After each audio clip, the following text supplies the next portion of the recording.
Hey guys, welcome back to Andy's Dinosaur Reviews, and today we have another brand new Mattel Jurassic World figure to take a look at. This time we have one of the Danger Pack releases, as we have the Xuanhanosaurus.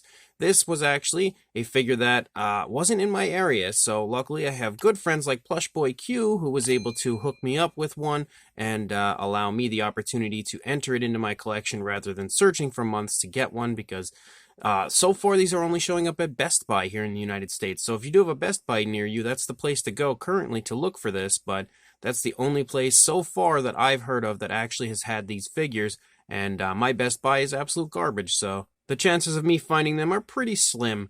But you can see as far as the packaging goes, it's pretty much your standard when it comes to the dino trackers. And you can also see that the figure itself, of course, is right here front and center in the packaging, and it looks really nice, actually. This one is one that I was really quite excited for. And then here on the back, you can see a checklist here, basically, with the other figures that are in this wave, all of which will be up for review as time goes on here on the channel. So let's pop this out of the box and check it out. And here is our Xuanhanosaurus, and again, it looks really cool. I actually really quite like the appearance for this one. I love the sculpt. I love the coloration. Everything looks really nice. Of course, we have, your standard Mattel issues, like the tail's absolutely too short, but it still looks really cool. They somehow do such a great job continuously on coming up with paint schemes that always look so nice and natural, and always at the same time so flashy. And even though they haven't used really flashy tones of color for this one, I think the dinosaur as a whole definitely looks flashy enough that it really draws you in. And the light body color, like the primary body color of that light gray, straight away is one of the things that kind of sucked me in. But I love the feathering as we move along the course of the body. It looks really neat. So, without further ado, let's go ahead and jump straight to a closer look at this brand new Mattel Jurassic World figure. So, starting up here at the head sculpt, you can see we've got some pretty nice looking skin texture, definitely some really vibrant scales there on the lower jaw, as we have kind of like some smaller scales, but we have some larger scales mixed in, which looks really nice. We can see that the face, again, has that light gray coloration, but we also have a black tone here on the snout, and we can see that black here runs under the eye and kind of stripes down slightly or points down. And we also have a little bit more of that up here on the top of the head in that crest area that we have going on. And the black tone has a pretty strong kind of a glossy look to it, which is something Mattel does quite often. And I think it looks pretty nice on this one. It definitely stands out. And Mattel has definitely been doing a good job when it comes to adding in some glossy paint in the faces of their dinosaurs to somehow make it look good without it looking completely absurd, because I wouldn't expect, shiny colors on the faces of dinosaurs to work, but Mattel's been actually pulling it off somehow, and I think, again, it looks pretty decent on this one. I think that black up there on the crest area, though, doesn't quite look all that glossy, which is a plus, but you can definitely see that the black here on the snout as well as around the eye is definitely a glossy kind of a satin finish. We, of course, do have an articulated jaw, and as you can see, that jaw opens really wide. Like, that can really get open in there. You can see a nice pinkish tone of color for the inside of the mouth. The tongue is sculpted pretty nicely in there. Some decent-looking texturing to it. No alternate coloration there for the inside of the upper part of the mouth, but you can see that we actually have a speckling going on in there, so there kind of is a little alternate color. And you can also see that that kind of skin flap here, the skin that would be stretching when the mouth opens, is also given that pinkish tone, and it all has a nice gloss coat like you would want to see. We also have some yellowish teeth, so I guess he needs to start brushing a little more, but I do like that. Again, it adds a nice dose of realism because it adds a little bit of color where it doesn't look like the dinosaur does in fact brush its teeth all the time, so it has a slightly kind of a dirty kind of a look, which I do really like. And that jaw works really, really nicely, like super smoothly. We also have a yellow for the eye and a black pupil, which is a plus.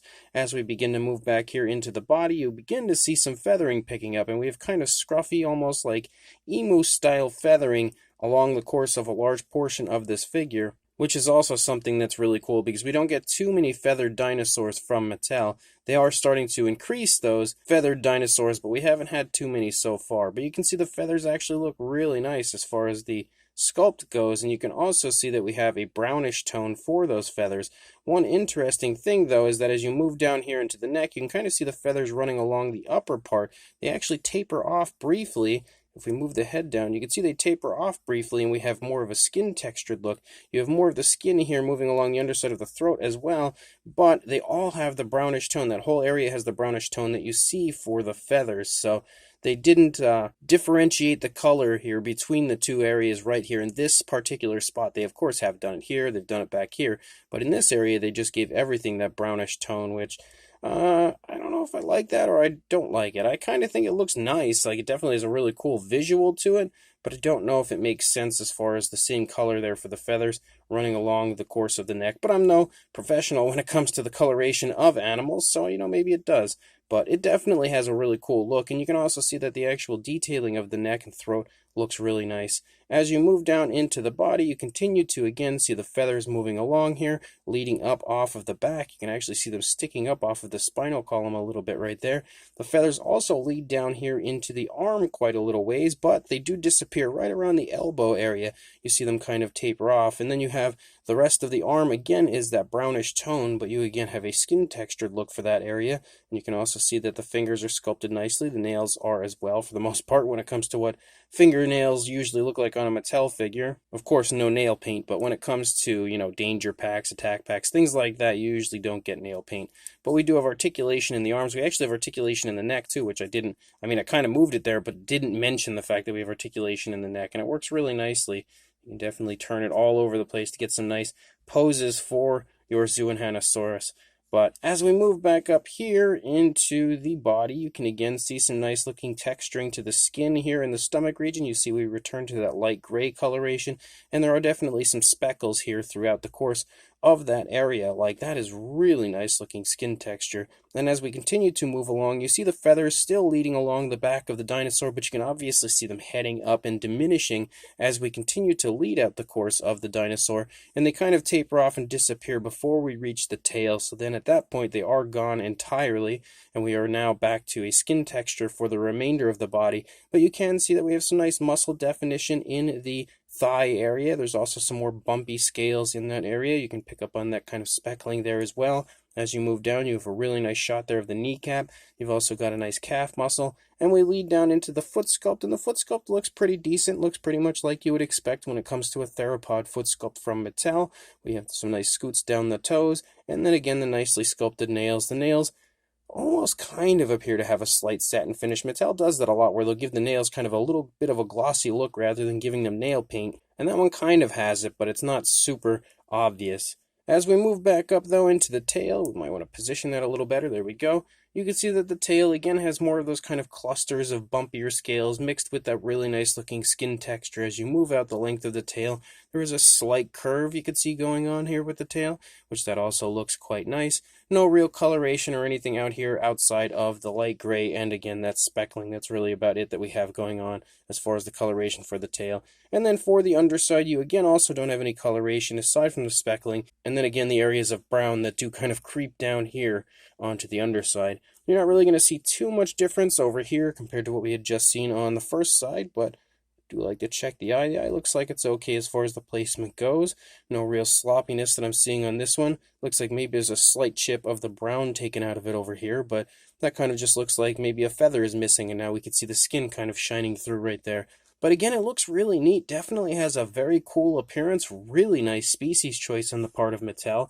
And before I go too far and forget, I might as well pull this out, because people tend to look forward to grabbing the code from the reviews in case they don't have a chance to pick the figure up, because sometimes these Jurassic World figures can be an absolute nightmare to get a hold of. But definitely a really cool figure. Again, I love the coloration of it, I love the sculpt, and I love the species choice. Really nice work on the part of Mattel overall. Also, as far as the articulation goes, we did briefly go over some of it up there, but again, we have the articulated jaw, we've got the neck forward, back, and also swivels.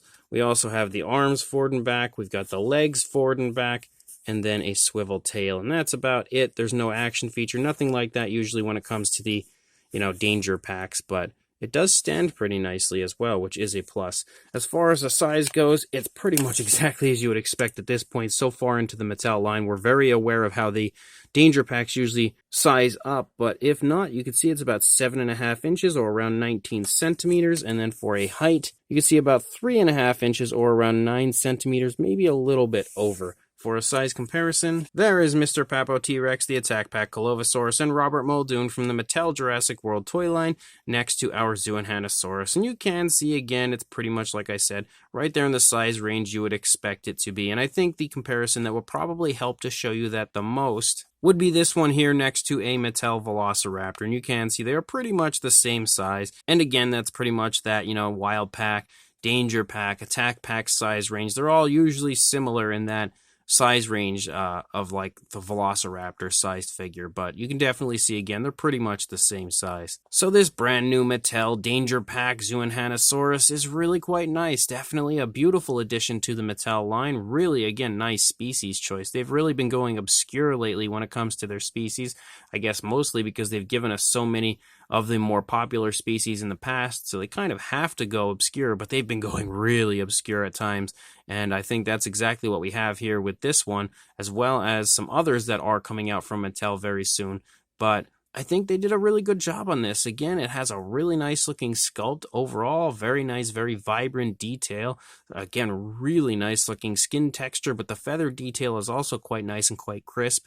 On top of that, we have a really nice paint job for this one. We don't have a whole lot going on as far as coloration, but I think it looks, honestly, almost like a fully painted figure. Like Mattel, a lot of the times their figures look like half painted and stuff. This one, I think, besides the fact that it's missing nail paint, looks pretty much like it would be fully painted, because I feel like the way that they painted the brown feathers on and stuff and given the body kind of like a light gray, like it looks really good and really natural. They've also given it some speckling and stuff throughout just to add a little extra color, and we have those black tones there in the face, which also look really cool. Again, the only thing missing would be nail paint, but even the old Kenner stuff didn't always have nail paint, so it's not surprising that some of the Mattel stuff doesn't have nail paint either. On top of that, we also have some pretty fun articulation like you always have when it comes to Jurassic World toys, and that all combined leads to one really cool release yet again from Mattel. So if you are interested in picking this up, head to your local Best Buy, because as of right now, that is the only place I know of where you can purchase them. There is also a link actually in the description straight to the Best Buy website where you can order them, but it's totally random, and I've heard of other people ordering them and not getting this wave. They've had orders in and got previous waves and stuff like that. And in fact, my actual website, my store on the website said that they did have one of these in stock a few days ago, and when I had gone up to see if they had it in stock, it was like the Elaphrosaurus or something like that. So that's the wave prior to this, so they don't have this wave, specifically in stock. So I don't know, it's kind of mixed up, it's kind of messy when it comes to ordering through that link, but I will include it in the description regardless. Try that, or head to your local store and hopefully they'll have them in stock. One way or another, definitely worth picking up, so make sure you do that if you can, and like, comment, and subscribe, and I will see you in the next review. Thanks for watching.